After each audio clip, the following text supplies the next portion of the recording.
Hi, I'm Sarah Green. I'm here today with Harvard Business School professor Thales Teixeira. He's done extensive research on what makes ads go viral using eye tracking and facial recognition software. Thales, thanks so much for coming in today. Glad to be here, Sarah.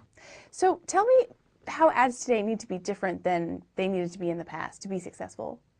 Okay, so in the past, ads needed to be memorable, right? Now, to be memorable, they had this idea of having a storyline and at the end really providing a surprising finish, a punchline or a joke or something like that, right? Just like in movies, how scripts are made. The thing is that most recently, many people have started to avoid watching ads, or they skip with the remote control, they use DVRs to zip past through ads, so they don't arrive at the end of the ad. And if they don't arrive at the end of the ad, it's not memorable to them. So for ads today, ads have to become different. They need to actually capture the viewer's attention in the first 5 seconds. So the surprise finish, the punchline that used to be at the end, now has to be sort of more at the beginning to capture viewers' attention. So how do you keep people watching after hooking them? One of these ways is just to induce joy.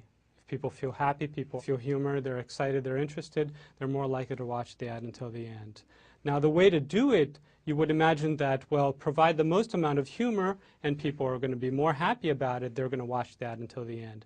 It turns out that in my research I find that that's not the best way to do it. People actually get used to, they adapt to the humor, to the positive emotion that they feel. So to get an ad to be viewed all throughout, you actually have to do what is counterintuitive, which is provide some funny or some joyful moments and then take it away from them. Create a scene in which there isn't this, and then you reinsert it in another scene, emotional, humorous part of the ad. Can you give us an example of an ad that follows that kind of format? Sure. So one of these is the Bud Light swear jar, right? So what happens is this ad starts off with people in the office, and they create a swear jar in which if you swear, you actually have to put money in the jar. And the ad is all about instances in which people try to swear because what they've decided is when the swear jar gets full, they'll buy a case of Bud Light with it. Now in this sense, the first swearing is actually surprising. So when viewers are not used to swearing on ads, so when they see it, even though beeped out, it's surprising. So the first 5 seconds, they're hooked. And then with this alternation of scenes in which they're swearing, and then it stops, and then it changes to another scene, you can see this high and low, this alteration of the joy that is provided, the humor that is provided, just like my research talks about as being effective. So what takes an ad like that is effective and then turns it into a viral ad where we actually want to forward this advertisement to a friend? Sharing is essentially a function of two things. One is the content of the ad, right?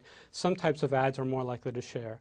In that regards, surprising ads are also ads that are more likely to be shared, but they can't be shocking ads. One example of that is the Bud Light clothing drive. So this is an ad in which there are people in the office that are actually, they take their clothes off to donate. And so you can actually see scenes of nudity, which is, it's blocked by black squares. But nonetheless, people are more likely to watch it because it's surprising, yet they're less likely to share it because it's shockingly surprising. The opposite of that is Evian roller babies.